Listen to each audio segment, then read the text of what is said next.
Bon, bonjour l'équipe Motion, je me suis dit que ça pouvait être sympa par rapport aux discussions qu'on avait eues de faire une vidéo sur les possibilités de scripting avec la lecture de data dans des fichiers, dans des tableurs. Que importer des data directement dans After avec des expressions et le fichier CSV dans After, ça peut être un peu galère en termes de calcul.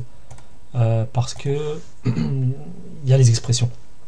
Et je disais que c'est mieux de passer par des scripts pour que le script aille chercher directement les infos sans utiliser d'expressions à l'intérieur d'After. Alors je voulais vous montrer un peu ça. Alors l'idée c'est pas de vous apprendre à faire des scripts, hein, c'est de vous montrer les possibilités qu'il y a en scripting. Voilà l'idée. J'ai un modèle d'animation qui permet en fait d'afficher les scores de joueurs. Donc ici j'ai un tableau où on voit que je veux pouvoir faire pour ces 4 joueurs là la même animation. On part du principe qu'en amont j'ai déjà défini les photos. D'abord c'est qu'on télécharge et moi je préfère utiliser des formats TSV ici. Je fais OK. Quand j'ai fait OK, voilà ce qu'il a fait. Il a créé un dossier photo, un dossier logo, un dossier render, un dossier AEP, et il a créé aussi ce fichier .bat ici. Donc en fait ce qu'il va faire, c'est qu'il va prendre le modèle, il va prendre la première ligne, il va créer un modèle, une animation avec ces données là, il va enregistrer le fichier, puis il va créer un autre AEP, il va le faire, puis hop, enregistrer l'AEP, recréer un autre AEP, ensuite il va les mettre, tous les AEP, il va les ranger lui-même dans le dossier AEP, d'accord. Ensuite il va avoir la possibilité d'exporter soit des exports PNG, soit des exports MP4, soit des exports QuickTime. Et tout ça, il ira les ranger dans le dossier render et il renommera tout comme je lui ai demandé. Il y a la possibilité aussi par script de récupérer les infos, ça permet rapidement, et puis vous voyez, là il me remet toutes les infos. Donc moi j'ai créé un bouton ici qui s'appelle Batch List. Quand je vais appuyer sur ce bouton, en fait, depuis le fichier modèle, il va créer un fichier AEP pour chaque ligne du TSV. Il va remplacer la photo, remplacer le logo et il va créer un AEP avec le bon nom. Voilà, il est parti. Voilà, donc il m'a généré 4 fichiers, tous nommés comme il faut. Vous voyez là, j'ai rien eu à faire, hein, pas de sauvegarde des sous, tout ça, il a tout fait lui-même. On peut voir ici que maintenant j'ai une nouvelle liste avec tous les fichiers qui ont été créés. Donc j'ai mes 4 projets AEP. Écoutez, dans un premier temps, je vais faire un batch pour qu'il m'exporte les fichiers PNG sur toutes ces compositions. Il l'a bien fait dans Render. Typiquement, il m'a généré pour chaque joueur, j'obtiens une fiche qui est en plus correctement notée. Donc si j'appuie là,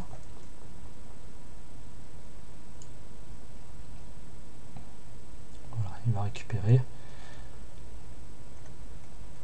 Il récupère la composition, il la met dans la file de rendu avec une file de rendu qui est prête, et que je vais utiliser ce bouton là pour faire le rendu de tous mes projets. C'est ici, donc si je fais AE render all, pardon, et donc là il a ouvert le fichier .bat et il va, pendant que moi j'ai la main sur After Effects, il va faire mes rendus en arrière-plan. Il va me mettre des fichiers MP4. Donc je vais me retrouver rapidement avec des PNG et des MP4. Et je vais aussi pouvoir ensuite générer des QuickTime. Parce que QuickTime, il y a une couche alpha, donc potentiellement sur les projets, des fois j'ai besoin de la couche alpha. Donc lui, une fois qu'il sera terminé, bon, il a terminé, il a fait les 4. 1, 2, 3, il est en train de faire le 4e. Voilà, il est en train de calculer. N'Golo Kanté. Comme il a fini, calculer, il se ferme, donc là je le sais.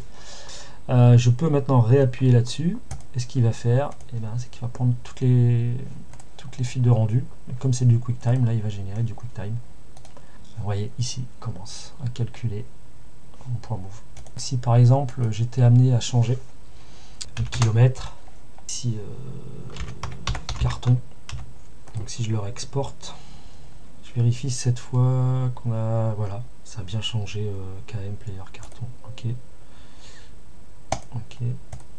Si je fais batch list, il va refaire la même chose, mais au lieu de mettre passe, voilà, il met kilomètre, player, carton. Pour chaque année. Donc là, je vais exporter ces informations-là. Je démarre avec celui-là. Moi, je sais que j'ai combien? J'ai 13 données par an. Donc je vais faire CTRL D 13 fois.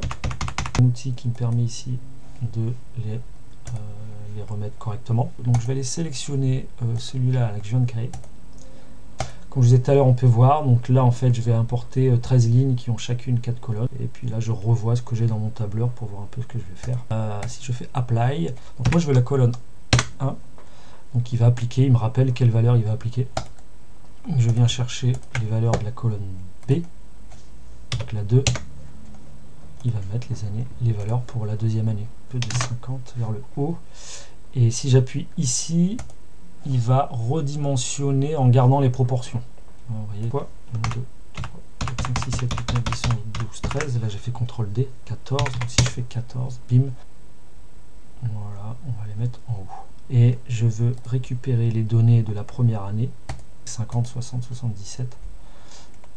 Voilà, hop, j'ai ma première année. Je vais faire pareil pour ma deuxième année. Refaire comme tout à l'heure. 14, voilà. 76, 35, 58, 60... Ah, et là, alors je me suis inversé, pardon, c'est dans cet ordre-là. Tout ça va s'animer facilement. Je peux leur mettre une animation, l'activer. Donc, vous voyez, mes barres graphes montent, je vais les mettre avec un petit décalage, 0,1, top. Mais il arrive à s'en sortir. Hop,